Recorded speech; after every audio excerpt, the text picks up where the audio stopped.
Fairness. Oh, we'll have one more from you, Reg. What else have we got? This one in the Times, which just made me just... I don't have kids, so maybe someone who does have kids would feel differently. It's in the Times, and it's a headline about making children wear helmets. Now, I date myself. You know, I think children are way too protected. I mean, I may be dating myself, but there was no skating helmet or skating. I mean, and we fell and we got banged up and we got back up and we learned, oh, don't fall off the bicycle. Ride carefully. However, if someone's a parent, Larry, you said that you have children. We do, and we fight the battle, and I've got the micro scooters, and I have an au pair, and she said to me, for my little girl, she said, has she got a helmet? I said, it's a micro scooter. Of course she hasn't got a helmet. Far off the ground. I know, but she might fall. I said, well, I'm not getting her a helmet, exactly for your point. Good for you. But I would be regarded by some people as being a sort of mother who doesn't look after her children. And to be fair, that's not fair. Neurosurgeons are saying that cycle helmets can have a massive impact in reducing injuries in young children. Exactly. So there's a legitimate you think of the concern. one person out there who's watching, or maybe someone in our audience who knows the one person whose child fell off and is now paralyzed. Yeah. So, no. I just let people choose rather than rule, I would say. At home in New York, I live in a neighborhood that's been gentrified, which is a whole nother story. But the only time you see the little white children playing, and it's really interesting, they have on the helmets and the things and the pads, and the parents are there, and it's like, oh my God. But you see the little Puerto Rican kids and the little Dominican kids still playing football. They're playing stickball in the street. They're getting banged up, and you think, that little kid, the little white kid, is missing something. But interestingly, suddenly I saw these little white kids play. And we have a lot of supers in some of the buildings are from Poland and Eastern Europe. Their kids play. And so I'm thinking, the kid who's going to be the next mayor in 20 years is going to be one of those Lithuanian kids who can speak Spanish and Spanglish and hang out, and not the little kid who's protected. I think you've got a fair point there, Reg. What have you got, Larry? This is the Daily Mail. Fathers should be the breadwinners. Traditional roles are still best, say families. This is a report by the Joseph Rowntree Foundation. They asked a selection. It doesn't say how many or who they were of couples, how the roles should be. Interestingly, despite the fact the government is backing increases in paternity leave, for example, the families this study talked to said that actually dad should earn the money, mum should stay at home. I mean, I'd like to know who these people were, but I think it's also interesting how an electorate can lag behind a sort of political leaders, and we're perhaps a more conventional country than some of our leaders would expect or want. Moving to another story in the Mail today. 18 women get false all clear on breast cancer. This is a very worrying story.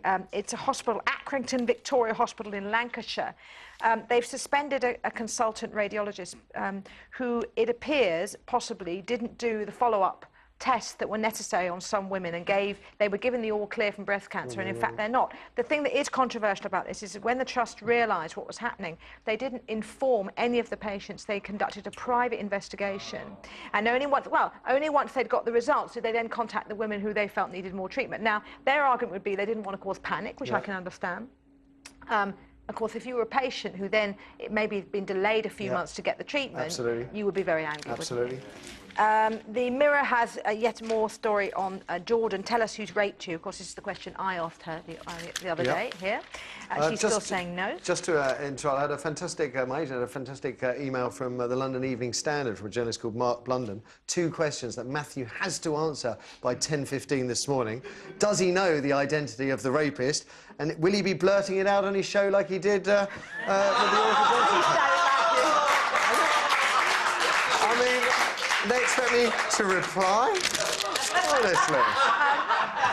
And since I know you're interested in this story, I'll do it quickly. This is Tesco Band's Jedi. Yeah. Daniel Jones from Bangor in North Wales, a good Welsh boy, has set up the first Star Wars church. It's now a faith. He is a Jedi. His name is Morda Heho. I don't know what this obviously means something if you watch Star Wars.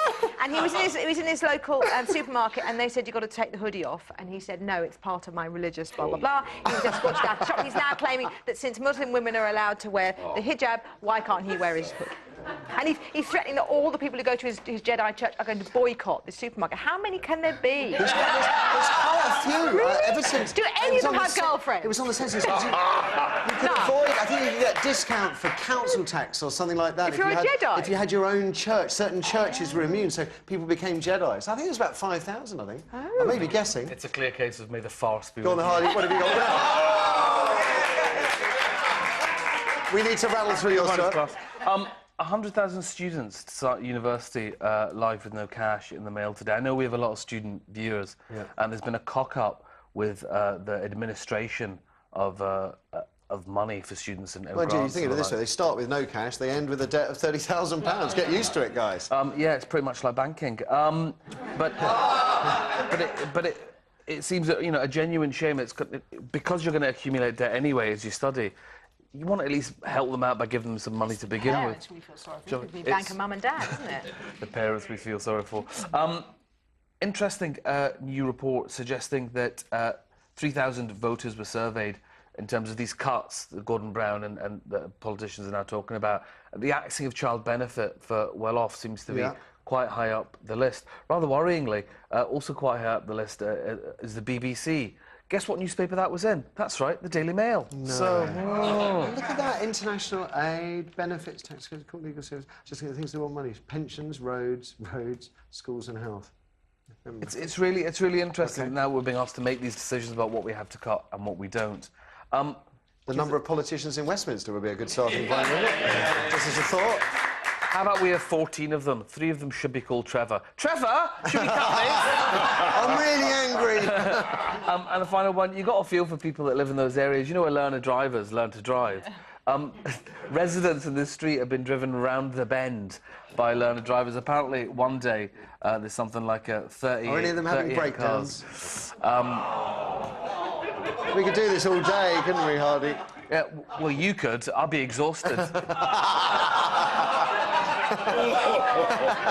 It's not even 10 o'clock. This is class.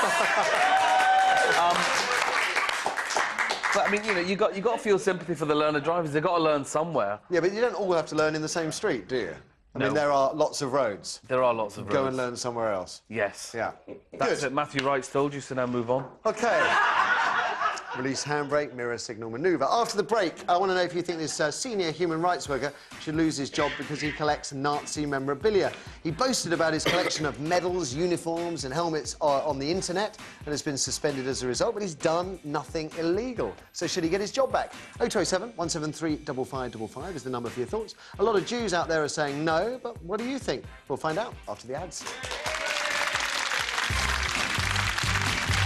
How much did a Nazi ring belonging to Himmler raise at auction last year? £220, £2,200 or £22,200?